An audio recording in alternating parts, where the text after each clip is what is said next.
Anode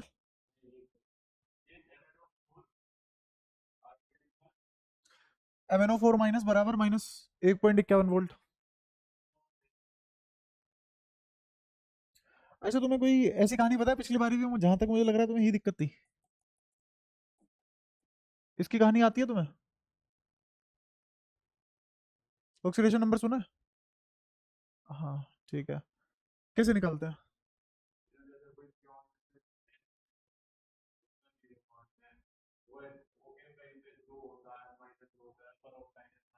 इसका MnO4 minus का निकाल लोगे?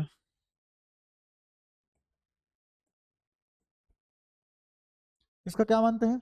एक्स प्लस, इसका क्या मानेंगे? 4 इंटू -2, इधर कितना? -1। तो ये कितना हो जाएगा? 4 - 2 -8, इधर आएगा +8, +8 -1 कितना आ गया? एक्स बराबर 7। तो एक्चुअल में Mn+7O4 माइनस लिखा हुआ है। अब बताओ वो SOP है कि या SRP है? SOP। क्यों? क्योंकि ये इसने इलेक्ट्रॉन दिए, खाए, इलेक्ट्रॉन दिए, तो ये क्या बन गया? SOP। क्लियर है? ठीक है, पर मुझे क्या चाहिए इसका? SRP। तो E0 SRP क्या होगा? 1.51 वोल्ट। आखिरी क्लास का अगर सब याद है तो ये एग्जांपल इजी लगेगा तुम्हें। Ag+Ag, ये क्या है? तो ये SRP है। क्या है ये? SRP। अच्छा, E0 सेल कैसे निकालते हैं? कैथोड का SRP, बिल्कुल, cathode SRP minus anode SRP। ठीक है। आगे बताओ और क्या कर सकते हैं अब इसमें? कौन कैथोड बनेगा, कौन एनोड, कौन एनोड बनेगा? तो कल मैंने एक सीरीज पढ़ाई थी, तुम्हें याद हो? याद है? जिसमें जैसे जैसे हम नीचे जा रहे थे तो ऑक्सीडाइजिंग एजेंट कैपेबिलिटी बढ़ती है। मतलब जैसे जैसे नीचे जाओगे वैसे वैसे वो चीज ज्यादा रिड्यूस होती है। जैसे जैसे नीचे जाओगे वो ज्यादा इलेक्ट्रॉन खाना शुरू कर देती है। तो मैं कहानी किस में आ गया? जैसे जैसे नीचे जाओगे, जैसे जैसे नीचे जाओगे, travelling down the series, travelling down the series, जैसे जैसे नीचे जाओगे वैसे वैसे इलेक्ट्रॉन, हाँ, खाने की कैपेबिलिटी इंक्रीज होगी। ये है तुम्हारे काम की भाषा। बाढ़ में क्या रिड्यूस और ये सब ऑक्सीडेशन, इलेक्ट्रॉन खाने की कैपेबिलिटी बढ़ेगी, खा जाएगा इलेक्ट्रॉन। ठीक है। ये SRP 1.5 वोल्ट है, इसकी SRP 0.80 वोल्ट है। कौन ज्यादा इलेक्ट्रॉन खाएगा? अच्छा, जैसे जैसे नीचे जाते हैं एक और चीज बढ़ती है, क्या नाम होता है उसका? ESRP भी बढ़ता है। इसका मतलब कौन कितने इलेक्ट्रॉन खाता है ये इस पे डिपेंड करता है उसका ESRP कितना ज्यादा है। जिसका ESRP ज्यादा है वो उतने इलेक्ट्रॉन खाएगा। तो सितारा बात क्या बनी तुम्हारे लिए? जितना ESRP उतने उतने इलेक्ट्रॉन खाएगा। ठीक है, यहां तक बताओ कोई दिक्कत? ये है सितारा लाइन, खत्म बात। अब तुम्हारा चुटकी का खेल है, बताओ कौन बनेगा कैथोड? कैथोड बताओ कौन है? हाँ, ये बनेगा कैथोड और ये बनेगा एनोड। और बढ़िया सवाल है, पहचान नहीं पाते इसमें कौन नोड कौन कैथोड। ठीक है। अच्छा, अगर मैं सेल बना दूं इसका, तो इस सेल में ये वाला डंडा क्या डिनोट करता है? और ये कैथोड। और करंट, इलेक्ट्रॉन कहां से कहां दौड़ते हैं? तो क्या अंदर इलेक्ट्रॉन ऐसे दौड़ेंगे और तार में इलेक्ट्रॉन ऐसे दौड़ेंगे? तो मेरा करंट ऐसे दौड़ेगा। और यही हम पढ़ रहे हैं सेल, इसी का E0 पढ़ रहे हैं, इसी को क्या बोलते हैं? EMF। क्या बोलते हैं? Electromotive force. ठीक है। तो ये जो हम निकाल रहे हैं अब, ये इलेक्ट्रोमोटिव फोर्स निकाल रहे हैं। किस में से किसको घटा दो? 1.51 में से 0.80 को घटा दो। 80 और 70 150 और 1 71, तो कितना आ गया? 0.71 इलेक्ट्रॉन वोल्ट। कोई परेशानी, समस्या, दुविधा, दुख, दर्द, संकोच, सर में दर्द कुछ भी नहीं है? ठीक है। थोड़ा और आगे की बात करते हैं। अब उसने कहा कि इसकी रिप्रेजेंटेशन भी लिख दो। वो भी लिख देंगे। तो बताओ एनोड कौन बनेगा? तो पहले मुझे क्या लिखना है? बिल्कुल, हाँ, डंडा डाल के एजी प्लस, ये है फेज चेंज या स्टेट चेंज। ये किसमें था? सॉलिड स्टेट में। ये किसमें होगा? एक्वस में। फिर सोल्ट ब्रिज। फिर अब इसमें बताओ कौन सा कहाँ आएगा? Mn2+, और फिर ये इलेक्ट्रॉन खाएगा या रिलीज करेगा? देखो ध्यान से। हाँ, तो इसका मतलब मुझे MnO4- पहले लिखना पड़ेगा, क्योंकि इसमें +7 है। फिर वो 5 इलेक्ट्रॉन खाएगा, फिर उसमें +2 आएगा। गुरान, समझ रहा है? पक्का? कहीं नहीं आ रहा हो तो बता दे, लग नहीं रहा मेरे को। आ रहा है पक्का? तो यहाँ क्या आएगा बता, रुक जाइए। बिल्कुल, शाबाश। MnO4-, और ये एक्वस में होगा। फिर इसके बाद Mn2+, सॉलिड। क्या? कौन? Mn2+ क्यों एक्वस में होगा? ये नेचुरल स्टेट इसकी यही है। अच्छा, बगल में आजू बाजू क्या लिखे होते हैं एक्सट्रीम पे? तो इलेक्ट्रोड के नाम पे पानी खड़ा कर देगा तू? एक लट से ही होगा ना? हाँ, इसी स्टेट में मिलेगा। हाँ, जैसे एक और एग्जांपल, जे मेन टाइप सवाल है। Pb4+ एग्जिस्ट नहीं करता इजीली। क्यों एग्जिस्ट नहीं करता इजीली?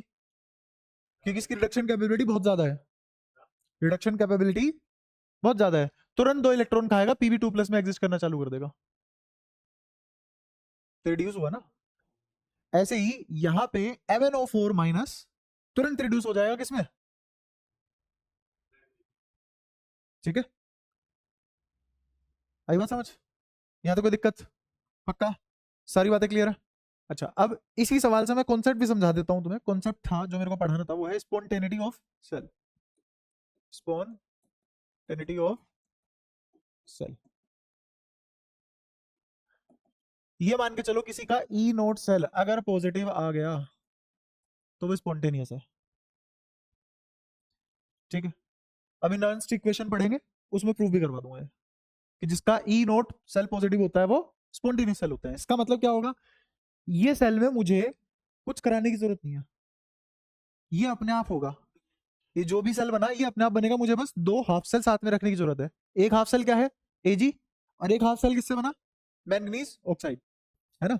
अच्छा, तो जैसे ही मैं इन दोनों को रखूंगा तो एजी से MnO4 पे अपने आप आएंगे इलेक्ट्रॉन, मुझे कुछ करने की जरूरत नहीं है। जो खुद से हो रहा है वही क्या है? और इसका ई नोट सेल कैसा आया? पॉजिटिव। पॉजिटिव मतलब खुद से हुआ। पॉजिटिव मतलब खुद से हुआ, तो ये एनर्जी देगा। तो ये एनर्जी देगा, ये काम मुझे करके देगा, ये वर्क डन करके देगा। अगर मैं सेल को सिस्टम बोल दूं तो फिजिक्स की भाषा में क्या बोला जाएगा? System is providing the energy. तो इसका मतलब सिस्टम हम पे पॉजिटिव वर्क डन कर रहा है। सिस्टम हम पे पॉजिटिव वर्क डन कर रहा है, और मैं सिस्टम पे कैसा वर्क डन कर रहा हूं? Negative, gives free energy. कर देगा कोई रिलेट ऐसे? तुम्हें समझ में आ रहा है क्या क्या बक दिया मैंने? अब महंगी बात करिए बहुत। समझ आया? एक बार दोबारा बता दे क्या क्या बोल दिया। हाँ, स्पॉन्टेनियस मतलब खुद से होगा। खुद से होने का मतलब कि मेरे को सेल एनर्जी देगा। इसका मतलब सेल मेरे ऊपर कैसा काम कर रहा है? पॉजिटिव। और मैं सेल पे कैसा काम कर रहा हूँ? Negative work done. मतलब गेस फ्री एनर्जी नेगेटिव है, इसका मतलब वो खुद से हो रहा है। ठीक है। तो हमने बहुत तेजी में कॉन्सेप्ट पढ़ा और बहुत बढ़िया भी पढ़ा। अच्छा, अब एक और कुछ कुछ छोटी छोटी बातें हैं। छोटी सी क्लास में जब तुम होंगे नन्हे मुन्ने, खैर अभी भी नन्हे मुन्ने ही हो, तो तब तुमने इस नाम से इक्वेशन पढ़ी होगी, डिस्प्लेसमेंट इक्वेशन। जो ज्यादा रिएक्टिव होता है वो कम रिएक्टिव वाले को हटा देता है, डिस्प्लेस कर देता है, रिमूव कर देता है, और खुद सोल्ट एनालिसिस में आ जाता है। ठीक है, कैसे? जैसे मैंने कहा कि मेरे पास Zn+CuSO4 है, यही रटा होगा तुमने बैठ के। तो ये रिएक्शन क्या बन जाएगी अब? ZnSO4 प्लस सी। तो इसका मतलब इस जिंक ने कॉपर को रिप्लेस कर दिया। इस जिंक ने कॉपर को रिप्लेस कर दिया।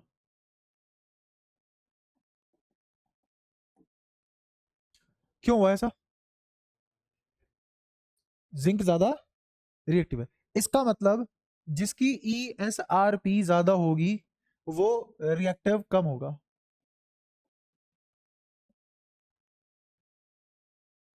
जैसे जैसे मैं सीरीज में नीचे आऊंगा, down the series, down the series, reactivity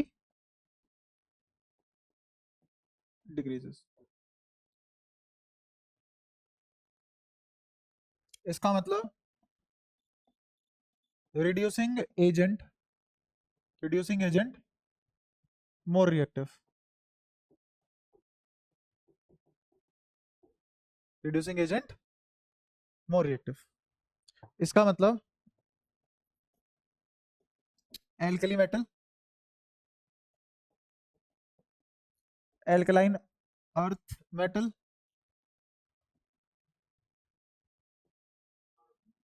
फिर ट्रांजिशन, ट्रांजिशन में कौन कौन जैसे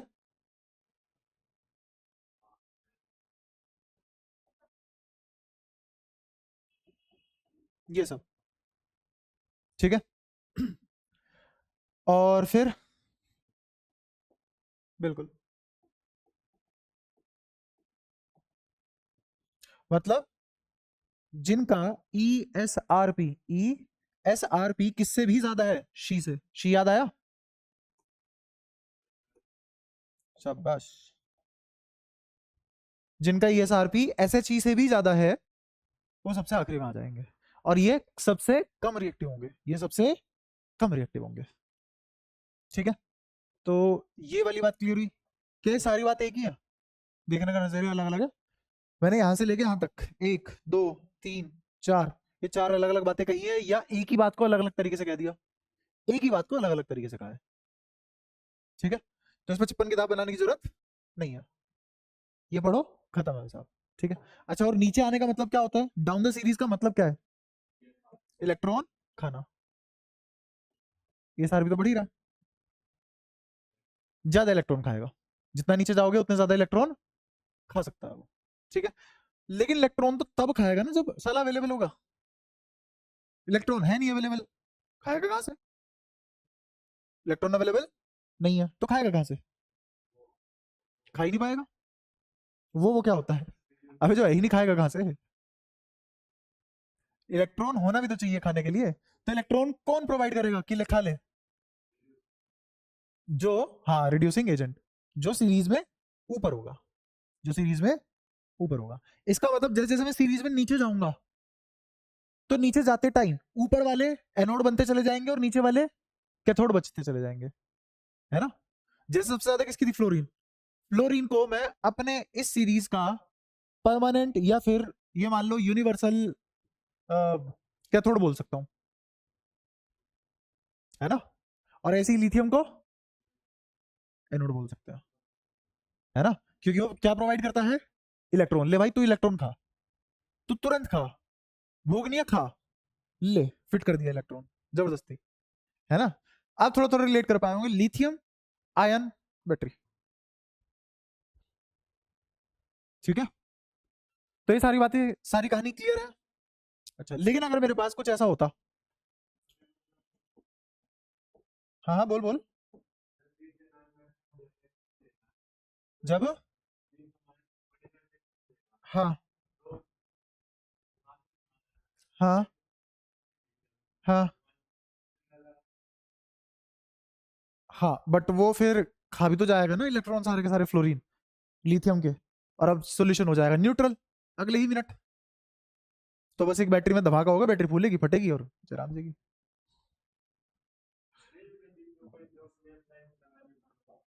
हाँ, तो अप्लायंस लगाओगे बट वो अप्लायंस बहुत कम टाइम के लिए चलेगी ना, क्योंकि फ्लोरीन तो बहुत रैपिडली इलेक्ट्रॉन खाएगा और लिथियम बहुत रैपिडली इलेक्ट्रॉन देगा।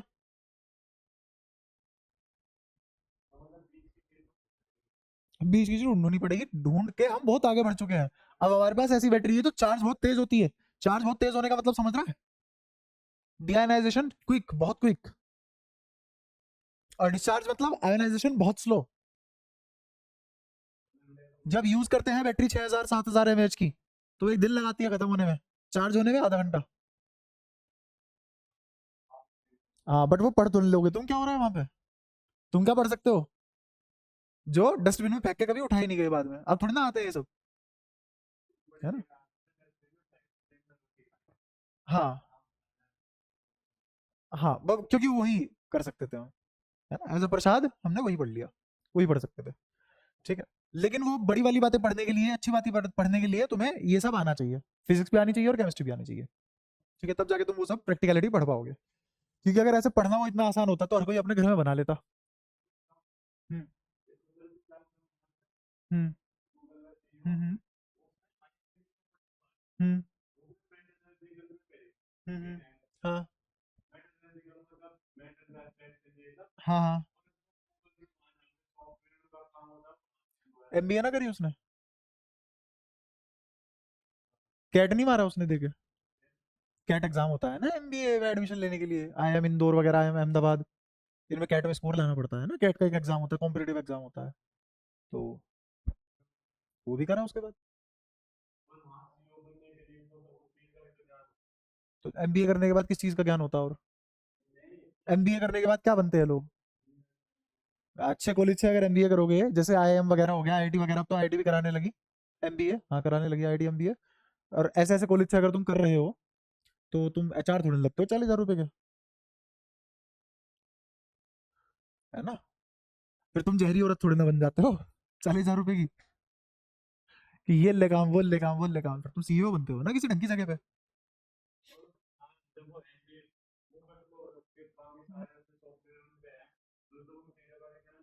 हाँ, जो दिमाग इतना ज्यादा एब्जॉर्ब कर लेता है एक, उसको इसकी लिमिट होती है ना, कि मैं तो इतनी नॉलेज गेन कर लेता हूँ इतने से टाइम में, और उसको आदत है पूरा पूरा दिन काम करने की, तो वो तो कोई भी नई चीज फेंक के मारेगा, चबा जाएगा हफ्ते 10 दिन में।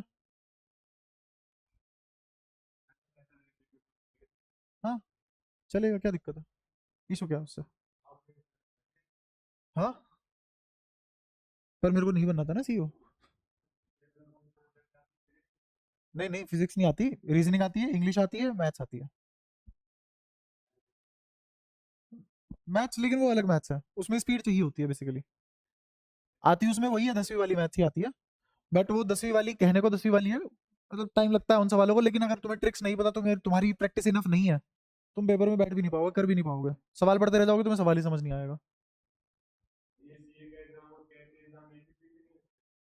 क्या, नहीं नहीं नहीं नहीं, कैट का एग्जाम कुछ कुछ ऐसे होता है जैसे एसएससी सीजीएल का एग्जाम होता है, बस उसमें जीके नहीं आती, और एसएससी सीजीएल में जो मैथ्स के क्वेश्चन आते हैं, इंग्लिश के क्वेश्चन आते हैं, ग्रामर में या क्लोज टेस्ट में, पैराग्राफ रीडिंग में, राइटिंग में, वहां पे वो कैट में बहुत एडवांस लेवल पे आते हैं। हाँ, ठीक है, तो हाँ, वो तो सीजीएल भी 3 बार फोड़ा हुआ है, क्या कर सकते हैं।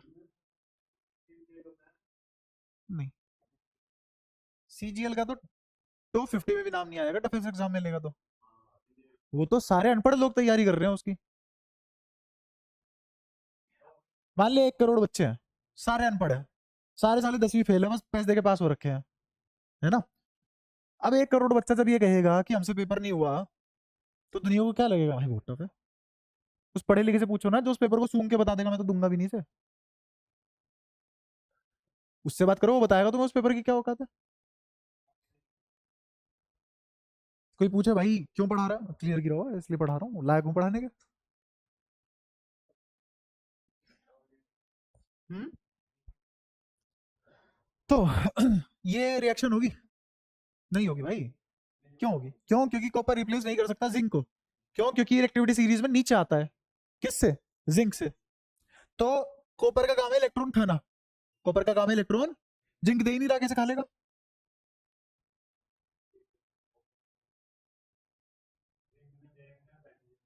हाँ,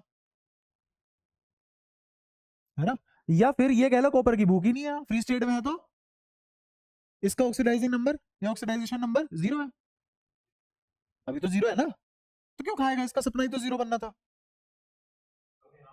लेकिन यहाँ पे Cu2+ था, उसको चाहिए था 2 इलेक्ट्रॉन चबाने के लिए, तब जाके ये क्या बनता, और अब यहाँ पे पहले ही 0 है। जिंक भी इलेक्ट्रॉन खाना चाहता है, पर कॉपर के थोड़े ना खा जाएगा। कॉपर बोलेगा भाई तेरे ज्यादा तो मैं खाता हूं,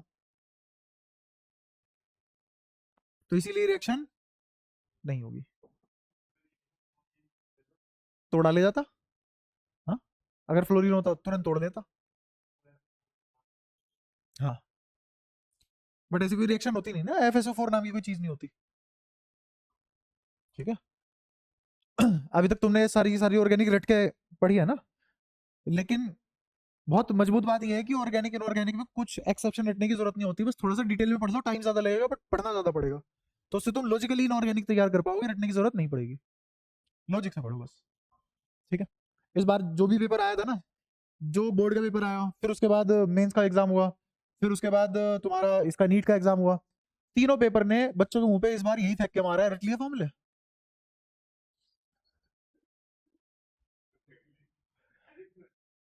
हर चीज, केमिस्ट्री में भी और उसमें भी, केमिस्ट्री में बच्चों का बुरा हाल, फिजिक्स में बच्चों का बुरा हाल, क्यों रट के गए थे? कम मेहनत करी है उन्होंने? नहीं। 12 घंटे पढ़े हैं वो? हाँ। 16 घंटे भी पढ़े हैं? हाँ। नंबर आ रहे हैं? नहीं। क्यों? क्योंकि जो उनको पढ़ा रहा है वो खुद रट के बैठा हुआ था, तो उसने तो ये थीम बांट दी ना, बेटा फॉर्मूला बेस्ड आते हैं, ये रट लो आ जाएंगे, यही बार बार करते जाओ। वो बार बार बच्चा करने में लगा पड़ा उन्हीं चीजों को, लॉजिक एक बार भी मांगा नहीं किसी ने, ना किसी को जरूरत थी ना किसी ने मांगा, पेपर खेल गया। और अब जितने भी बड़े बड़े फॉर्म है, जितने भी बड़े बड़े इंस्टीट्यूट है, जितने भी इंटरनेशनल लेवल के हैं, या फिर लोकल में जिसके पास ज्यादा बच्चे हैं, वो ज्यादा इंस्टीट्यूट बड़े पढ़ा रहे हैं, अब वो सब रो रहे हैं। और क्या थीम फैला रखी है? पेपर टफ आया था। अरे भाई 2 क्वेश्चन टफ आ गए, पेपर टफ हो गया क्या? ये बोलो फॉर्मुला बेस्ड पेपर नहीं आया, तुम्हारे हिसाब से पेपर नहीं आया, तो तुम्हारी औकात से बड़ा है पेपर। बच्चे को अगर तुम उस लेवल का सिखाते, बच्चा तो कर लेता तब भी, बच्चा तो यार मोम की तरह है ना, उसको सिखा देते हो तो वो तब भी करता, उसके लिए नहीं था टफ। तो ये चल रहा है भाई दुनिया में, काम काम है, पेपर टफ कर रखा है इन्होंने। मेरे है वो 19 लेक्चर, बताया मैंने तुम्हें, उस पर यूट्यूब पे 19 ही लेक्चर है, 4 4 घंटे के, फिजिक्स के। एक क्वेश्चन है बस फ्लूइड का, फ्लूइड मैकेनिक्स का एक क्वेश्चन आया था, वो उनसे नहीं आया जो मैंने पढ़ाया, उसमें बुद्धि मारनी पड़ती, वो नहीं होना था उनसे। बाकी सारा क्वेश्चन एक एक क्वेश्चन वही से आया जो मैंने पढ़ा रखा है। नहीं, एनटीए में बातचीत नहीं, अरे एग्जैक्ट वैल्यू नहीं आई, बट उस थीम का फॉर्मेट, उस लेवल के कॉन्सेप्ट, उस लेवल का क्वेश्चन, या फिर मिलता जुलता क्वेश्चन, या फिर उसी कॉन्सेप्ट पे बेस्ड क्वेश्चन कर रखा है हमने, उतना ही घुमा हुआ, जो 100% रिलेट हो रहा है। तो यही है भाई, रटने से कुछ नहीं हो रहा। नहीं, नहीं, मुश्किल है इस बार, जिसके 720 में 720 आ रहे हैं, तो फिर तो उसमें बच्चे में बहुत कुछ बातचीत है, फिर वो सब कुछ डिजर्व करता है। हाँ, पिछली बार की तरह नहीं है कि I am a common man because I can score 720 out of 720 neat and I am common man, ऐसा नहीं है इस बार। इस बार जो 720 में 720 स्कोर करेगा, that is not a common man. खैर, तो हमें ये पता लग गया कि ये डिस्प्लेसमेंट रिएक्शन भी, इक्वेशन लिख दिया, बताओ डिस्प्लेसमेंट रिएक्शन भी किसकी एप्लीकेशन है? जो हमने कल पढ़ा था उसकी, है ना। अच्छा, और देखो और क्या क्या हो सकता है इसमें, और ये भी हो सकता है कि तुमने ये देखा होगा कि कभी भी बर्तन और सॉल्यूशन, सोल्ट सॉल्यूशन, जैसे एक एग्जांपल लेता हूं, ये बर्तन बना हुआ है कॉपर या फिर जिंक का, इसके अंदर मान लो मैंने सोल्यूशन भर दिया AgNO3 का। हाँ, किससे? कॉपर और जिंक से। तो Ag इलेक्ट्रॉन खाएगा क्या? खाएगा, है ना। और कॉपर और जिंक दे देंगे क्या इलेक्ट्रॉन? हाँ, क्योंकि अब ये क्या बनेंगे? एनोड, और ये क्या है अब? कैथोड सॉल्यूशन में, है ना। तो इस पे Ag प्लस है, इसको Ag0 बनने के लिए एक इलेक्ट्रॉन खाना मांगता है, और इसकी इलेक्ट्रॉन खाने की क्षमता कॉपर और जिंक से ज्यादा है, तो ये बनाएगा Ag0, से कोई नहीं रोक सकता। ठीक है। तो इसका मतलब अगर मैं सीरीज की बात करूं फिर से अपनी, जो कल पढ़ी थी हमने, उस सीरीज को मुद्देनजर रखते हुए हम ये देख सकते हैं कि जैसे जैसे नीचे जाएंगे तो Ag यहां कहीं आएगा, यहां कहीं कॉपर आएगा, यहां कहीं SHE आएगा, यहां कहीं Zn आएगा। तो जैसे जैसे मैं नीचे जाऊंगा ना, तो अगर नीचे वाले मेटल को यूज करके तुम एक सोल्ट बना रहे हो, और तुम इससे ऊपर वाले मेटल का बीकर यूज कर रहे हो, तो ये खराब होगा ही होगा, ये बीकर करोड़ होगा, ये बीकर खराब होगा। समझ आया? तो मुद्दा क्या है कि Ag सुनो जी, AgNO3 cannot be stored in copper और जिंक कंटेनर। क्या मैं इसको लिथियम कंटेनर में स्टोर करा सकता हूँ? नहीं। ऐसी कोई तुमसे पूछ ले, हाँ ऐसी ऐसी कोई तुमसे एक और सवाल ये पूछ ले कि H2O को, हाँ कॉपर, H2O को कॉपर में स्टोर कराना चाहिए? H2O को कॉपर में स्टोर कराना चाहिए? हाँ बिल्कुल, ठीक है। हाँ, ताकि उसमें थोड़े आयन आ जाए, वो हमारे लिए फायदे के होते हैं। हाँ, हमारे लिए फायदे के होते हैं। क्यों हमारे लिए फायदे क्यों होंगे? शरीर में सही होगा। हाँ, शाबाश, जब बात बायो में, आप समझा कि कोई भी सब्जेक्ट कम नहीं है, सारे सब्जेक्ट का अपना अलग मजा है, बायो का अपना अलग मजा है।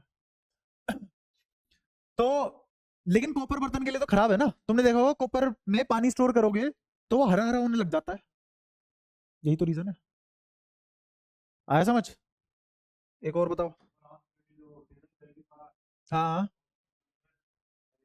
हाँ, हरी हो जाती है, क्यों? क्योंकि वो नेचर में मॉइस्चर होता है, तो उसकी वजह से वो हरी हरी हो जाती है। फिर उसको उससे रेत से रगड़ते हैं, राख, राख और जूने से रगड़ते हैं उसको, कभी भी बोला नहीं जाता कि उसको साबुन से धो। जितने भी ये तांबे के पीतल के बर्तन होते हैं पुराने जमाने के, इनको बोला जाता है कभी भी साबुन से मत धो। पहले साबुन होते भी कहाँ थे? विम बार कहाँ, कौन सी नींबू की शक्ति, राख होती थी, वो चूल्हे से जो निकलती थी उसी भी रगड़ देते थे बस, बढ़िया मजा आता था।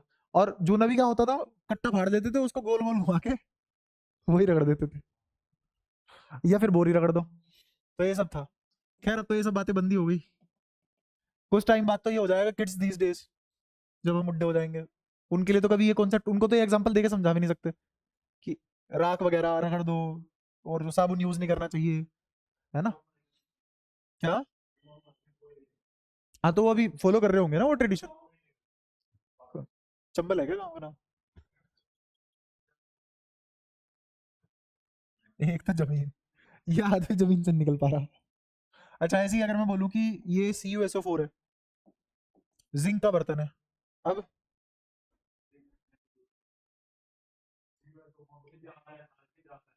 हाँ, तो कैन बी स्टोर्ड, क्योंकि अब क्या होगा, अब ये होगा कि कॉपर को इलेक्ट्रॉन खाने हैं, कॉपर को इलेक्ट्रॉन खाने हैं, है ना? लेकिन इलेक्ट्रॉन खा के डिपॉजिट थोड़ा ना हो जाएगा, या हो सकता है? सोच लो, समझ लो, ये सब कुछ तुम्हारे सामने है। अब आ जाओ इधर, कॉपर कहाँ है? नीचे। और तुम्हारा जिंक कहाँ है? ऊपर। तो जो ऊपर वाले मेटल है, नीचे वाले मेटल के बर्तन में स्टोर नहीं होने चाहिए, तो क्या आ जाएगा? Can not. बट अगर मैं उल्टा कर दूं तो, ये कॉपर, ये ZnSO4, आप बताओ, कैन बी स्टोर्ड? क्योंकि अब कॉपर को इलेक्ट्रॉन खाने हैं, बट कॉपर तो खुद पे ही है ना, कॉपर किसके पास डिपॉजिट होगा? कॉपर एक्वस में जाता नहीं है ना? यहाँ तो कोई दिक्कत? तो इस समय कॉपर क्या है?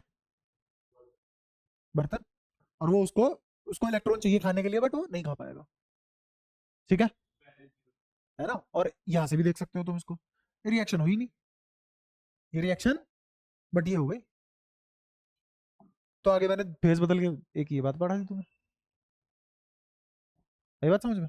अब देखो, ये बात मैंने तुम्हें यहाँ पढ़ाई और फिर भी एक बार को कंफ्यूज हो गए, इसलिए केमिस्ट्री बदनाम है। बंदा खुद ही कंफ्यूज हुए जा रहा है, लॉजिक लगाओ, मत हो कंफ्यूज, ठीक है? तो ये सारी बात समझ आई? सारा खेल अगेन किसका चल रहा है? जो कल हमने सीरीज पढ़ ली थी, है ना? अच्छा, बीच में SHE भी आता है, तुम्हें बताओ? बीच में कहीं SHE आता है, उससे नीचे कौन कौन लिखवाए थे मैंने?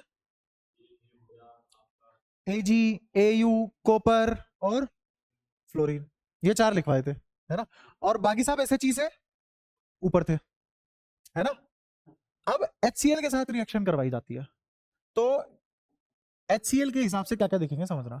अगर मैं Zn प्लस HCl करूं तो H2 गैस निकलेगी,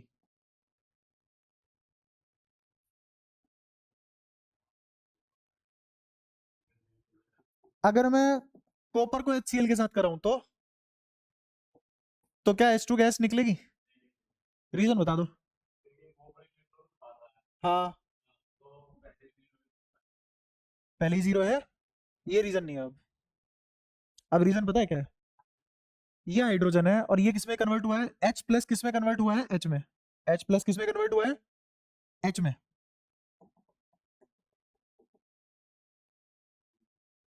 और ये एनोड बनेगा कैथोड बनेगा? एनोड बनेगा कैथोड बनेगा? सोच लो, समझ लो। रिडक्शन हो रही है, ठीक है। अब सीरीज में आते हैं। सीरीज में यहां SHE है, यहां कॉपर है। सही बात है।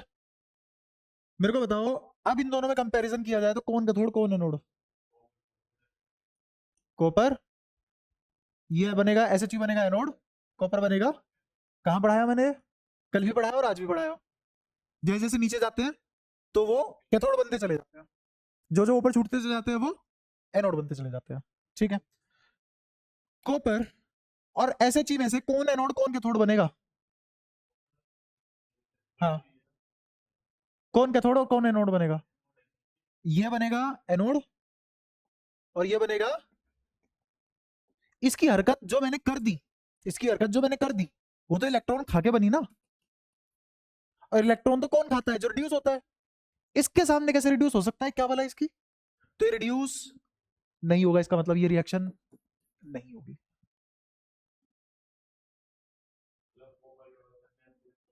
हाँ, ठीक है। तो इसका मतलब जो सेल HSE से या जो मेटल SHE से ऊपर है, जो मेटल शी के ऊपर है, शी से ऊपर है, वो H2 रिलीज करेंगे, वो H2 रिलीज करेंगे। हाँ, विद HCl। लेकिन जो SHE से नीचे वाले हैं, जो SHE से नीचे वाले हैं, वो H2 रिलीज नहीं करेंगे, does not release H2 gas with HCl। बन गया एक और कॉन्सेप्ट, और इंपॉर्टेंट है, ठीक है। बताओ यहां तक कोई दिक्कत? अब बताओ कौन सी बात रखनी पड़ रही है केमिस्ट्री में भी? अब कौन सी बात रटनी पड़ रही है? सारे लॉजिक जुड़ते चले जाए, कौन सी बात अब रटनी पड़ रही है? अब भी सारे लॉजिक ही क्रिएट हो रहे हैं, और हमेशा वही पिछली क्लास से अगली क्लास रिलेट हो रही है ना? तो यहां तक कोई भी बात समझ में ना आई हो तो बताओ। तो शी से ऊपर वाले HCl के साथ रिएक्ट करेंगे, शी से नीचे वाले HCl के साथ रिएक्ट नहीं करेंगे। जो रिएक्ट करेंगे वो H2 गैस दे जाएंगे, जो रिएक्ट नहीं करेंगे वो H2 गैस नहीं देंगे, क्योंकि वो रिएक्शन होगी ही नहीं। क्यों? क्योंकि SHE शी इन सभी के लिए एनोड ही बन सकता था, और एनोड तो इलेक्ट्रॉन लूज करवाता है। H2 गैस रिलीज करने का मतलब है वो इलेक्ट्रॉन खा रहा है, जो कि पॉसिबल नहीं है। क्लियर है सारी बातें? पक्का? अच्छा, लिखोगे कैसे इसको? अगर आगे पेपर में लिखोगे कैसे? यहां पे तुम बोलोगे एनोड है, इसको इलेक्ट्रॉन खाने का मांगता है ना? एनोड है, सॉरी एनोड है, एनोड है, रिलीज करने को बोलता है ये कि रिलीज करो मेरा इलेक्ट्रॉन। बट H2 तो तब निकलेगा जब ये खाएगा इलेक्ट्रॉन, तो इसका मतलब ये खा नहीं सकता इलेक्ट्रॉन, तो इसका मतलब ये रिएक्शन हो नहीं सकती, इसका मतलब H2 गैस निकल नहीं सकती। खत्म बात? कोई मुद्दा यहां तक? पक्का?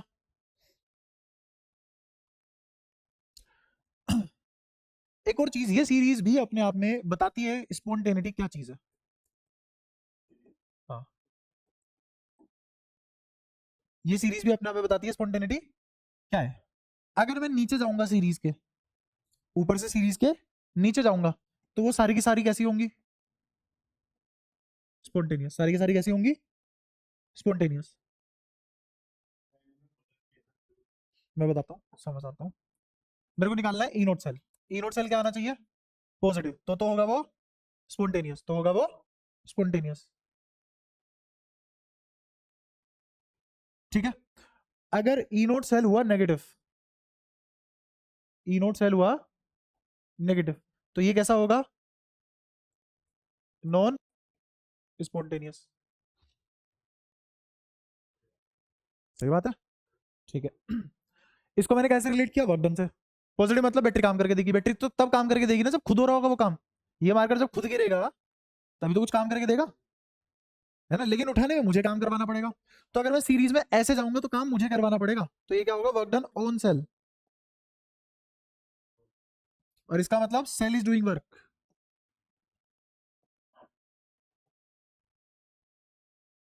समझ आया, ये कैसा हुआ, नॉन स्पॉन्टेनियस। ठीक है, अब मैं इसको पॉजिटिव और नेगेटिव सेल वाले से भी प्रूव कर सकता हूं, कैसे समझना। E S R P copper का किसके बराबर होता है, या फिर मैं ऐसे लिखूं Cu2 प्लस Cu, ये तुम्हें पता होगा किसके बराबर है, 0.34 के बराबर होता है, याद हो गया होगा अब तक तो। और ऐसे ही अगर मैं Zn2 प्लस Cu कह रहा हूं Zn लू, तो ये कितना हो जाएगा, -0. अब मुझे ये बताया कि जिसका ESRP, ये दोनों ही ESRP है, दोनों ही ESRP है, तो जिसका ESRP ज्यादा होगा, जिसका ESRP ज्यादा होगा वो कैथोड बनेगा, बन गया कैथोड। और जिसका ESRP कम होगा वो एनोड बनेगा, बन गया एनोड। और ई नोड सेल किसके बराबर होता है, ESRP माइनस ESRP कैथोड में से एनोड का, घटाओ जरा एक बार कितना आएगा, 1.10, तो कितना आ जाएगा, 1.10 के पॉजिटिव आया। इसका मतलब अगर मैं इसको कैथोड मानता हूँ, इसको एनोड मानता हूँ, तो रिएक्शन खुद होगी, खुद होगी, करंट खुद फ्लो करेगा, मुझे नहीं करवाना। लेकिन अगर मैं उल्टा कर दूं, मैं उल्टा कर दूं, मैं क्या कर दूं, इसमें एनोड में से क्या घटा दूं, कैथोड। या फिर एक काम करो, इसको क्या बना दूं, जबरदस्ती क्या बना दूं, फोर्सफुली, फोर्सफुली क्या बनाया इसको, कैथोड। और इसको फोर्सफुली क्या बनाया, फ्लफी नहीं, फोर्सफुली। भाई तू गलत ही पढ़ेगा, जाट वैसे ही है।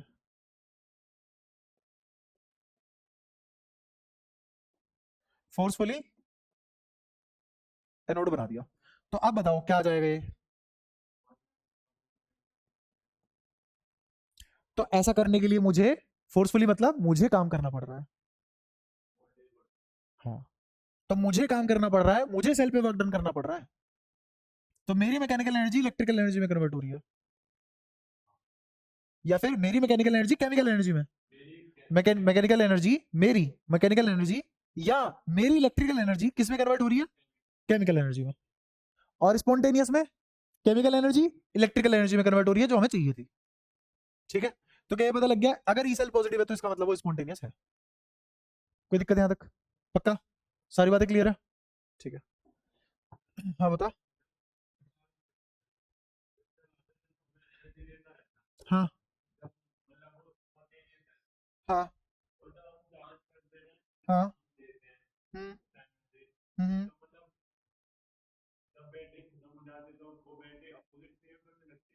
जब वो बैटरी खत्म हो जाती है तो वो,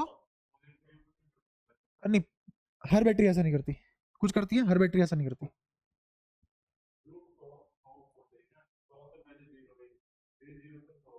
हम्म हम्म,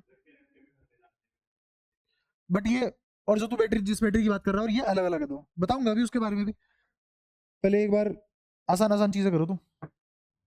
अच्छा एक और चीज, उसके बाद सवाल दूंगा। हाँ, ये जो एल्कली मेटल होते हैं और ये एल्कलाइन अर्थ मेटल होते हैं, ये दोनों कोल्ड वाटर के साथ भी रिएक्ट कर जाते हैं, है ना। और जो तुम्हारे ट्रांजिशन होते हैं, ये स्टीम के साथ रिएक्ट कर जाते हैं, है ना। और जो तुम्हारे ये वाले मेटल हो गए, ये ना तो स्टीम ना कोल्ड वाटर इनके साथ भी रिएक्ट नहीं करते, ये कम रिएक्टिव होते चले जाते हैं। ठीक है, छोटा सा पॉइंट है, याद रखना। अगर मैं इनमें ठंडा पानी भी मिला दूंगा तो भी ये रिएक्ट कर जाएंगे, अगर मैं इसमें ठंडा पानी मिलाऊंगा तो रिएक्ट नहीं करेंगे, अगर स्टीम के साथ एक्सपोज करूंगा तो रिएक्ट करेंगे। और ये रिएक्ट करेंगे नहीं क्योंकि इनकी रिएक्टिविटी बहुत कम है, क्योंकि इनका ESRP बहुत ज्यादा है, ठीक है। तो करेंगे ही करेंगे जब ठंडे के साथ कर रहे हैं, क्या ट्रांजिशन को अगर ठंडे पानी नहीं करेंगे, रिएक्ट नहीं करेंगे, नहीं तब भी नहीं करेंगे। स्टीम की लेटेंट एनर्जी बहुत ज्यादा होती है, लेटेंट हीट ऑफ, मुझे, एक होता है लेटेंट हीट ऑफ फ्यूजन और एक होता है लेटेंट हीट ऑफ वेपराइजेशन। तो लेटेंट हीट ऑफ फ्यूजन 80 के आसपास होता है, लेटेंट हीट ऑफ वेपराइजेशन 540 के आसपास होता है। ये कहाँ पढ़ते हैं हम, थर्मो में, है ना। तो 540 तो बहुत ज्यादा हो गई ना, तो उतनी ज्यादा चाहिए होती है रिएक्ट करने के लिए, क्योंकि ये लेस रिएक्टिव है, और उनसे भी कम रिएक्टिव कौन है, ये वाले। ठीक है, हाँ, क्योंकि उसके अंदर एनर्जी ज्यादा है पर ग्राम ज्यादा कैलोरी एनर्जी मिलती है। 1 ग्राम स्टीम से 1 ग्राम स्टीम के पास ज्यादा एनर्जी होती है बजाय 1 ग्राम गर्म पानी। 100 ग्राम की स्टीम के पास 540, 100 ग्राम कह रहा हूँ, 100 डिग्री की स्टीम है, 1 ग्राम वजन है उस स्टीम का, तो उसके पास 540 कैलोरी एनर्जी होगी। ठीक है, वहीं पे 100 डिग्री का पानी है, 1 ग्राम पानी लिया, उसके पास 80 कैलोरी एनर्जी होगी।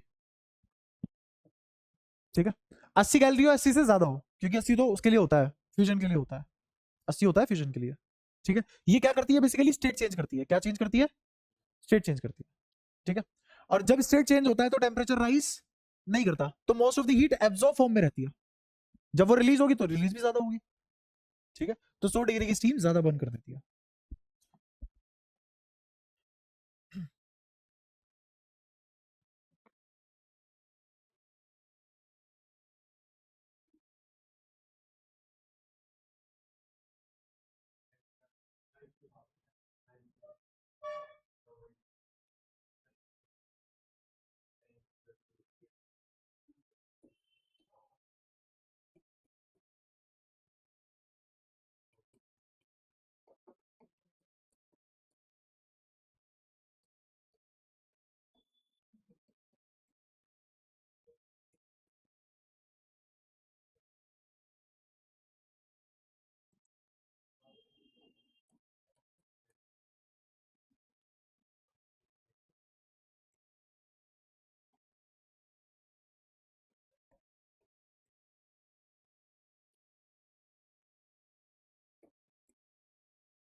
ये सवाल करना है तुम्हें, reaction at cathode, reaction at anode, complete reaction लिखनी है।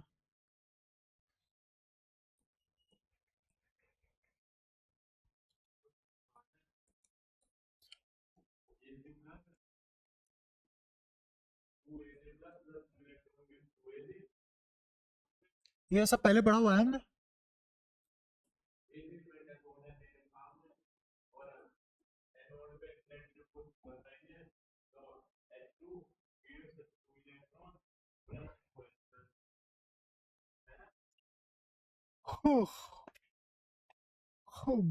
एक मिनट, हाँ बताओ।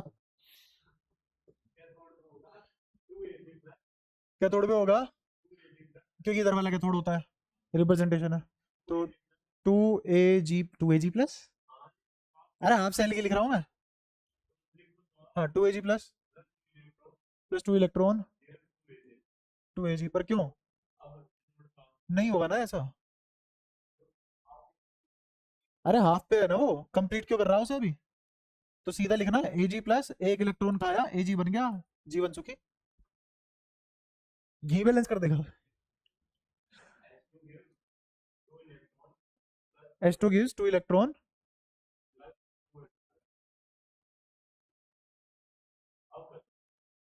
अब होगी बैलेंस। अब किससे मल्टीप्लाई करूंगा इसको? 2 से, और अब कंप्लीट रिएक्शन क्या लिखी जाएगी? 2Ag प्लस, और ये एक्वस की सॉलिड या कैसा? एक्वस, फिर प्लस H2 कैसा? Gas, gives Ag 2Ag solid, और ये 2H प्लस कैसा? डन। H प्लस आयन ज्यादा होंगे तो, ये तो बहुत लंबी कहानी है। सिंपली ये कह देना, बिना, अगेन वहां की सीरीज अलग है, बिना सीरीज पढ़े दिक्कत हो जाती है। वहां पे पीएच स्केल भी आता है, सिंपली तुम ये नहीं बोल सकते। वहां पे भी कंपैरिजन में क्या है उसके हिसाब से आंसर देना पड़ता है, क्योंकि अब तुम 10वीं नहीं पढ़ रहे हो। तो ऐसे जनरली डेफिनेशन बोल रहा हो तो सही है ही। इस पे आ जाओ, वही करना है सब, वही सवाल है। क्या क्या करना है? कैथोड पे रिएक्शन, एनोड पे रिएक्शन, और complete reaction.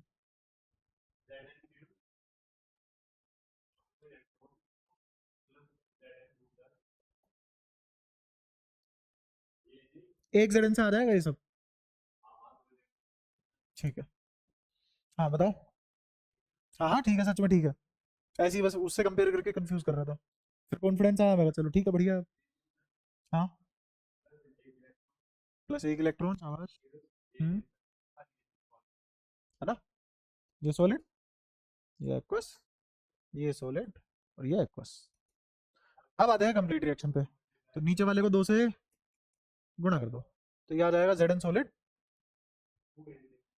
2Ag plus aqueous gives 2 plus aqueous plus 2Ag solid.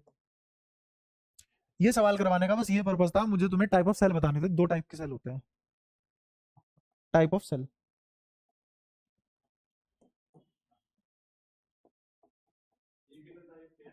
Types of cell.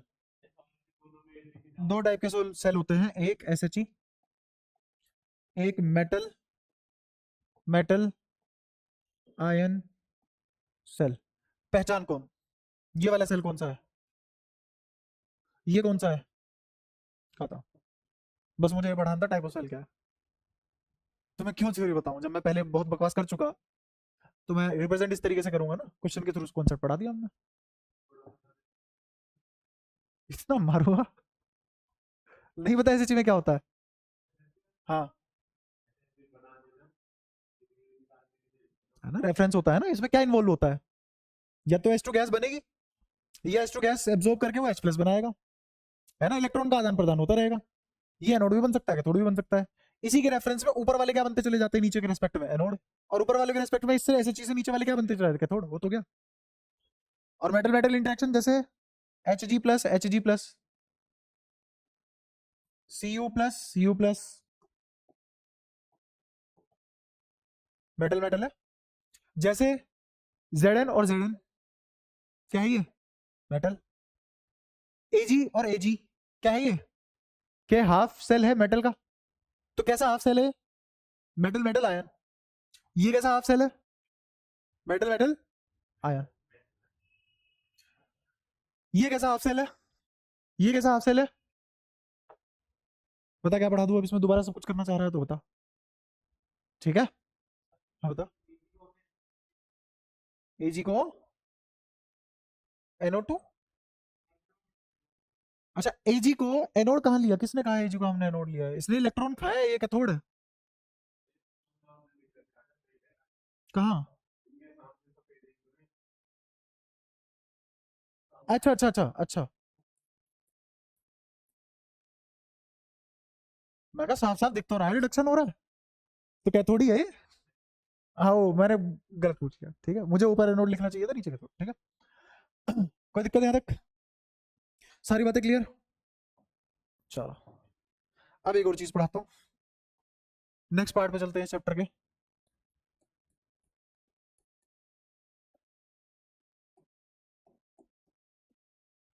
Next equation क्या हुआ बता, बता बता, अरे कुछ तो हुआ होगा, क्या देख रहा था, खाना पानी। तो खाना पानी देख के हंसी आ गई। अब तू बताएगा क्या हुआ अभी।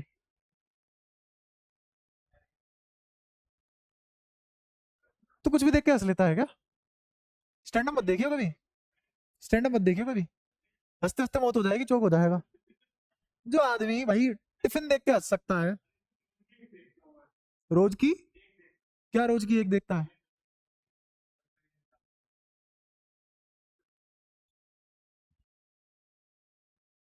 तो क्या जरूरत है, सामने खाना रखा कर, हंसता रहा कर, जब तेरे को खाना देख के हंसी आती है। बताओ, नेट खर्च कर रहा है,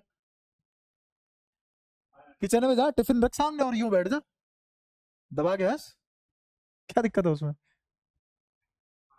ये बढ़िया है, ये वाईफाई गुदगुदी होती है, इसको सामने टिफिन ले आओ, बस पड़ेगा ये।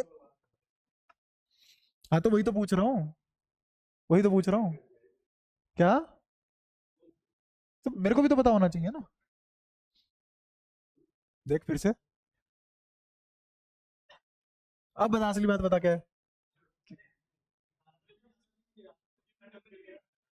अच्छा अच्छा, तो चलते लोगों को देख के हंसी आती है, ठीक है, बढ़िया। तू नहीं खिला पाएगा भाई बालक को, बालक उछाल रहा होगा, सी आ जाएगी, चलते हुए देख के गिर जाएगा वो। खैर, ये होता है डेल्टा जी। डेल्टा जी क्या, गिब्स एनर्जी। किससे रिलेट कर रखा है मैंने इसको यहाँ, किससे समझा रखा है? या तो वर्क डन हम करेंगे या सेल हमें करके देगा। अगर सेल हमें करके दे रहा है तो हम कैसा वर्क डन कर रहे हैं, नेगेटिव। और अगर सेल नहीं कर रहा, बदतमीज है, तो हमें करना पड़ रहा है, तो सेल पे वर्क डन किया जा रहा है। सेल पे वर्क डन, जब मैं सेल पे काम नहीं कर रहा, जब मैं सेल पे काम नहीं कर रहा, सेल मेरे को काम करके दे रहा है, तो work is negative. Work is कितना नेगेटिव, जितना सेल ने काम करा।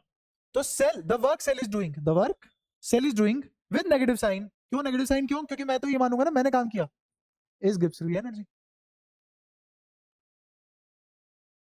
ठीक है, तो गिव्स फ्री एनर्जी होता है डेल्टा जी नोट। ये किसका है, स्टैंडर्ड सेल की गिव्स फ्री एनर्जी, ये सेल की और ये स्टैंडर्ड सेल की।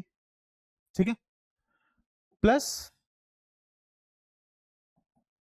Are T L N Q. R जानते हो सभी, बिल्कुल। टी टेम्परेचर, और क्यू नहीं, रिएक्शन क्वोशिएंट। हाँ, रिएक्शन कांस्टेंट। अच्छा, अब एक और फॉर्मूला देखो, डेल्टा जी होता है माइनस एन एफ, नहीं, हाँ, ई नोट सेल। ठीक है, और ई नोट सेल नहीं, सिर्फ ई सेल। मैं क्या पता नहीं क्या क्या ई करे जा रहा है, ई सेल। ठीक है, यहां पे एन क्या बला है, नंबर ऑफ इलेक्ट्रॉन प्रोसेस्ड, या रिएक्शन में, जैसे इसने कहा रिएक्शन में कितने इलेक्ट्रॉन इस्तेमाल हुए, तो number of electrons used in reaction. ठीक है, और ये एफ क्या है, चार्ज। एफ क्या है, चार्ज। कौन सा चार्ज, वही जो हमने पढ़ा था, क्यू इक्वल्स टू एन, वही चार्ज। तो किस में आएगा ये, गुलाम में। कितने गुलाम होता है ये, 96,500 गुलाम।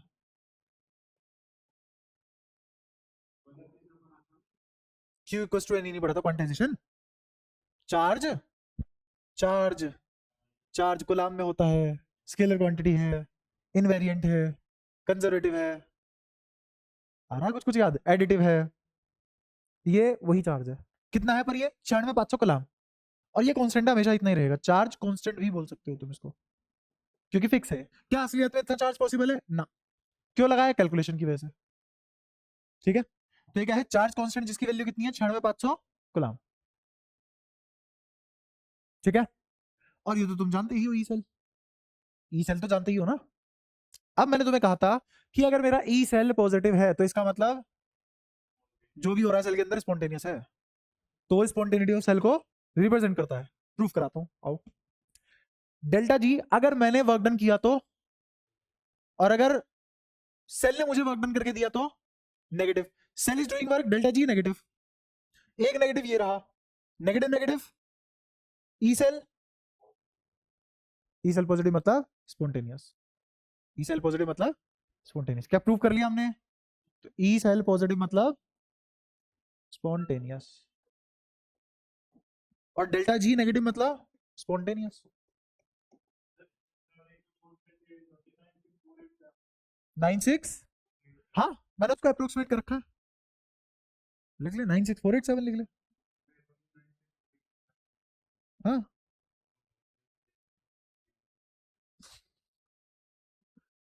है ना, ये मतलब ये सिर्फ एक कांस्टेंट है, लगाया गया। यूनिट चार्ज की आई, है ना, यूनिट चार्ज की क्यों आई, वो थोड़ी लंबी कहानी है बहुत, है ना, जरूरत पड़ेगी जहां मेरे को लगेगा बता भी दूंगा। हाँ, हाँ, हम्म, ये नंबर ऑफ इलेक्ट्रॉन है, नंबर गिनती है। एन क्या है, काउंटिंग। एन क्या है, उसकी कोई यूनिट नहीं होती।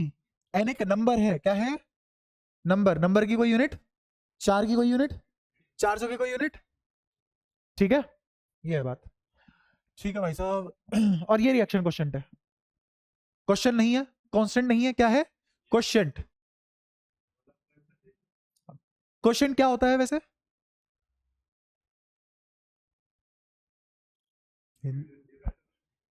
हाँ हाँ, सही बोल रहा है, सही बोल रहा है।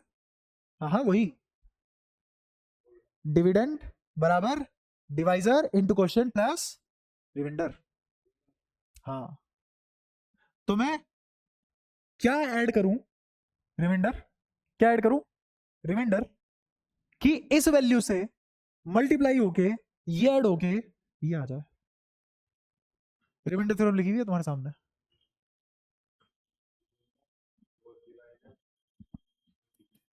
डिविडेंड डिवाइजर, हाँ सॉरी रिमाइंडर, ये हिस्सा जो कि कांस्टेंट है, डिवाइजर तो कांस्टेंट हो चुका, तो मुझे मतलब किससे होगा, क्वेश्चन से, इसीलिए इसका नाम क्वेश्चन है, ये तो ऐड हो ही रहा है और मेरा डिवाइजर फिक्स है, तो क्वेश्चन क्या रहा होगा कि ये आ जाए, बदलता रहेगा। ठीक है, जो तुम्हारे सामने इक्वेशन लिखी हुई है, मैंने दो इक्वेशन लिखी है, एक नीचे लिखी हुई है और एक ऊपर लिखी हुई है। ठीक है, कोई दिक्कत? अब इन दोनों इक्वेशन को रिलेट कर लेते हैं और एक और इक्वेशन निकाल लेते हैं। देखो, क्या इस डेल्टा जी को लिखा जा सकता है minus N F E cell, क्या इसको लिखा जा सकता है minus N F E naught cell, क्या इसको लिखा जा सकता है plus R T L N Q, क्या इसको फर्दर मोर लिखा जा सकता है, ये माइनस से माइनस कैंसिल, एन एफ से एन एफ कैंसिल, तो इसके बदले यहां क्या आ गया नीचे, माइनस एन एफ। तो क्या इस इक्वेशन को लिखा जा सकता है ई सेल बराबर E naught cell minus R T L N Q upon में एन एफ। समझ आया? अब अगर मान लो कोई सवाल आता है इस इक्वेशन पे, तो सबसे पहले तुम्हें क्या निकालना आना चाहिए इसमें, ई नोट सेल। और मैंने 3 दिन खर्च करे हैं इसमें, सिर्फ इस वजह से 3 नंबर का गारंटीड क्वेश्चन है, और उसमें अगर तुम ये सीख के जा रहे हो और ई सेल तुम्हें निकालना नहीं आता, तो फिर ये भी क्यों ही पढ़ा। तो इसीलिए इसको बहुत एहतियात से पढ़ाया मैंने, ताकि ये तो गलत ना हो, बाकी का तो आसानी है। ठीक है, और थोड़ा सा रूप बदल सकते हैं हम इसका, कैसे, मुझे पता है एल एन, तो अगर मुझे कन्वर्ट करना पड़े किसमें, लोग में, तो किसके बराबर होता है 2.303 लोग, है ना।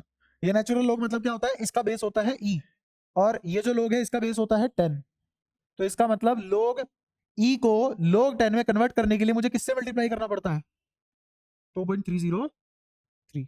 तो मैं फिर से अगेन इस इक्वेशन को क्या लिख सकता हूं, ई सेल बराबर E naught cell minus R T, R T constant again, और पीछे क्या बचेगा 2.303। अब लोग बेस 10 में है ना, बाय एन एफ, एफ क्या कांस्टेंट है, लेकिन एन कांस्टेंट नहीं है, कोई दिक्कत? तो इतना हिस्सा क्या है, क्यों ना सबकी वैल्यू रख के वैल्यू निकाल ली जाए, आर की वैल्यू होगी, टी की वैल्यू होगी, टी जनरली क्या लिया जाता है यहाँ पे, जनरली क्या लिया जाता है, जनरली 25 डिग्री सेंटीग्रेड, और केल्विन में, क्योंकि 27 होते 300 केल्विन हो जाएगा। ठीक है, ये सारी बातें याद रहेंगी, तो इन सब की वैल्यू रख के कैलकुलेट करके इस इक्वेशन को फाइनली ऐसे लिखा जा सकता है, ई सेल बराबर ई नोट सेल माइनस, वो पूरी की पूरी वैल्यू किसके बराबर आ जाएगी, ये आ जाएगी 0.0591, और पीछे क्या बच जाएगा, लोग Q अपॉन N। ये आ गई तुम्हारी नेक्स्ट इक्वेशन। समझ आया क्या क्या हुआ? अब तुम्हें हर वेरिएशन पता होनी चाहिए, हर स्टेप पता होनी चाहिए, ये दोनों फॉर्मूले भी पता होने चाहिए, इस बोर्ड पे एक एक लाइन अपने आप में एक फॉर्मूला है, और फाइनल फॉर्मूला या फाइनल इक्वेशन ये है। हाँ सेल के लिए आया, हाँ नहीं वो अप्लाई करना बताऊंगा मैं कैसे करते हैं। हम्म, ये सब क्वेश्चन करवाऊंगा ना, तब मजा आएगा तुम्हें ये सब समझने में, कि कब कहाँ कैसे अप्लाई करते हैं, फुल सेल के लिए, हाफ सेल के लिए, और जो इससे पहले पढ़ा है वो सब काम आएगा। इससे पहले अगर तुम्हारा जितना भी पढ़ा दिया वो बहुत मजबूत है तो ये भी टॉपिक मुश्किल नहीं जाएगा तुम्हारे लिए। इसका भी हर क्वेश्चन अटेम्प्ट करके आओगे, तुम्हें कोई दुविधा नहीं आएगी एक पैसे की भी। हाँ बता, ये मैंने बताया थोड़ी ना, अब ये डाउट कैसे हो गया? डाउट कब आएगा? जो पढ़ा दिया उसी में तो आएगा, जो अभी तक पढ़ाई नहीं उसमें कैसे डाउट लेके घूम रहा है? हाँ वो मेरे को बताया, तूने एनसीईआरटी पढ़ी है खुद से, बहुत अच्छी बात है, सपोर्ट करता हूँ मैं उसको, इसलिए पूछ ले एक बार। हाँ हाँ हाँ हाँ हाँ हाँ हाँ हाँ हाँ हाँ हाँ हाँ हाँ हाँ हाँ हाँ, तो उसमें भी तो यहाँ पे ये क्या है? हाँ यहाँ भी पूरे सेल का है। क्यों नहीं आएगा सेम? बिल्कुल एग्जैक्टली सेम आएगा। ये ना, ये इससे और इससे आंसर क्यों नहीं सेम आएगा मेरे भाई? अच्छा फर्स्ट और सेकंड वाले से ना? हाँ बता इसमें क्या पूछना है तेरे को फर्स्ट और सेकंड वाले से? हाँ बिल्कुल। हाँ हाँ हाँ हाँ, तो उसमें तू तू तेरी गलती है ना कि यहाँ जो तू डेल्टा जी देखेगा वो भी किसका देखेगा? पूरे का। इसमें जो तूने इसकी वैल्यू रखी है, अब ये हाफ भी हो सकता है फुल भी हो सकता है। ई सेल हाफ भी हो सकता है और फुल भी हो सकता है। जनरली हमने किसका सीख रखा है? फुल का सीख रखा है। तो ये फुल सेल का है, तो ये भी किसका लिखा जाएगा? फुल का लिखा जाएगा। ठीक है, इजी। तो खुद से पढ़ना अच्छी बात है, उससे दिमाग बढ़ता है, बहुत तेज पढ़ने की आदत पड़ जाती है। और तुम्हें जब वो भाषा पढ़ते हो ना एनसीईआरटी की, तो जो तुम्हारे कॉम्पिटेटिव में एग्जाम में जो क्वेश्चन आता है वो उसी भाषा में आता है, वैसी ही इंग्लिश होती है। तो कम से कम तुम क्वेश्चन तेजी में पढ़ के समझना सीख जाओगे अगर एनसीईआरटी खुद से पढ़ोगे तो। ऐसा नहीं है कि मैंने पढ़ा दिया और एनसीईआरटी पढ़ने का कोई फायदा नहीं बचा। हाँ मैं एनसीईआरटी से एक बार को थोड़ा फालतू पढ़ा दूंगा, और फालतू क्या, बहुत ज्यादा फालतू पढ़ा दूंगा, पर फिर भी एनसीईआरटी पढ़ने का फायदा है अपने आप में। क्या फायदा है? तुम लैंग्वेज ऑब्जर्व करना सीख लोगे क्वेश्चन की। तुम्हें क्वेश्चन दो बार नहीं पढ़ना पड़ेगा, एक बार तेजी में पढ़ोगे और तुम्हें पता है मेरे को आता है नहीं आता, आगे बढ़ो। अटक अटक के नहीं पढ़ोगे। एनसीईआरटी सबकी अच्छी है, किसकी अच्छी नहीं है? सबकी अच्छी है एनसीईआरटी। फिजिक्स में भी एनसीईआरटी की बहुत सारी लाइनें मैं तुम्हें बताता ही नहीं हूँ। हाँ, कोई भी नहीं बताता, क्योंकि बहुत टाइम लगेगा ना फिर, एक मुझे फालतू चीज भी बतानी है, फिर मैं एक एक लाइन भी बता रहा हूँ एनसीईआरटी की, है ना? जैसे सॉलिड एंगल तुम्हें नहीं आता, और मैंने तुम्हें बताया था कि उसने जो गोस थ्योरम लिखी थी, और उसने जो बताया था कि charge is magnitude of charge is directly proportional to number of field line, वो कैसे निकालते हैं? सॉलिड एंगल को कंपेयर करके निकालते हैं। सॉलिड एंगल सेम आता है, लेकिन solid angle per unit area differ कर जाता है। तो solid angle per unit area से मुझे पता लगता है ये बात का कि नंबर ऑफ या फिर charge density of electric field line, charge density कह रहा हूं, electric field line density is directly proportional to magnitude of charge. ऐसे आता है, लिखा हुआ है एनसीईआरटी में साफ साफ। कोई नहीं पढ़ा दुनिया में, किसी ने नहीं पढ़ाया। तो किसने कहा एनसीईआरटी करा दो? मैंने कभी नहीं कहा। हाँ मैं एनसीईआरटी से ज्यादा पढ़ाता हूँ, पर कुछ कुछ चीजें छोड़ भी देता हूँ जो तुम्हारी समझ से बाहर है, जो कभी नहीं आनी, जो एग्जाम पूछेगा नहीं कभी। और अगर पूछ भी ले तो मैंने ऑल्टरनेटिव बताया हुआ है उसका, दूसरा एंगल बताया हुआ है उस चीज को देखने का। ठीक है, तो ऐसा नहीं है कि मैं कितना भी पढ़ा लूँ एनसीईआरटी पढ़ने का तब भी फायदा है। मैं अगर तुम्हें एडवांस भी पढ़ा लूँ पूरा तब भी एनसीईआरटी पढ़ने का फायदा है। ठीक है, तो मैं हमेशा सपोर्ट करता हूँ अगर तुम बुक पढ़ते हो तो। ऐसा कुछ नहीं है बुक पढ़ रहे हो खुद से तो मैं उसको सपोर्ट नहीं करता, सेल्फ स्टडी से ऊपर कोई चीज है ही नहीं। ठीक है, एक बार इस इक्वेशन को चबाओ तमीज में, जो जो पढ़ा दिया वो भी चबाओ, सारी की सारी सीरीज खा जाओ, जितना अब तक करा दिया केमिस्ट्री में वो खा जाओ। फिर अगली क्लास से थोड़ा सा स्पीड अप भी करेंगे हम, और थोड़े क्वेश्चन भी करेंगे इसके, थोड़े का लगभग 5-6 क्वेश्चन तो करा ही दूंगा इसके। क्या? हाँ समझाने को चीज वही, अब केमिस्ट्री में वही है ना, मैं लिखता बहुत कम हूँ, बातें बहुत ज्यादा बताता हूँ। रिलेट करना होता है मेरे को, तुम्हारी बुद्धि में डालनी होती है बातें, मेरे को ये थोड़ी ना रटोगे तुम। अब मैं ये भी तुम्हें एक एक कॉन्सेप्ट के साथ इतना टाइम लगाता हूँ कि तुम यूज टू हो जाते हो, क्या नेचुरल तो बात है, वो दिमाग में बैठ जाती है, फिर ऐसे नहीं होता कि रटना है। और रिवीजन बहुत तेज होगा। अभी तुम 7 स्लाइड पढ़ने में कितना टाइम लोगे घर जाके? 5 मिनट, 5 मिनट में रिवीजन हो गया और कॉन्सेप्ट मजबूत, टॉपिक भी खा गए तुम। ऐसे होती है पढ़ाई। तो मेरा काम ये भी है ना तुम्हारा घर में भी समय बचाना, है ना? अगर तुम घर में भी इतना ही पढ़ रहे हो जितना तुम पहले पढ़ते, अब तो क्वेश्चन करो तुम। वो तो अभी खैर तुम कहाँ से करोगे, मैंने भेजा नहीं। हाँ ये भी है।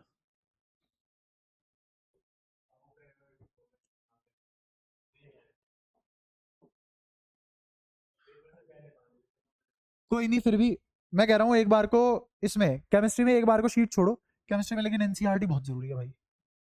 मतलब केमिस्ट्री की एनसीईआरटी नीट तक के लिए भगवान ही है ऑलमोस्ट। अभी भी जो नीट का पेपर आया था वो स्टिल एनसीईआरटी बेस्ड था, एनसीईआरटी सही था सारा का सारा केमिस्ट्री का। हाँ बट समझ के करना होता है ना, वो रट के नहीं करना होता। ठीक है। हाँ बायो में भी उससे ऊपर नहीं है कुछ भी, मतलब होता होगा उससे ऊपर आती है किताब, जैसे लूमन ट्रूमन जो भी नाम है उसका। पर एनसीईआरटी तमीज में समझ के पढ़ लो ना, एक एक लाइन ऑब्जर्व कर लो तुम, नहीं पूछ सकता हो, तुम्हें घुमा ही नहीं सकता अगर तुम्हें एक एक लाइन ऑब्जर्व हुई पड़ी है। तो ये है बात।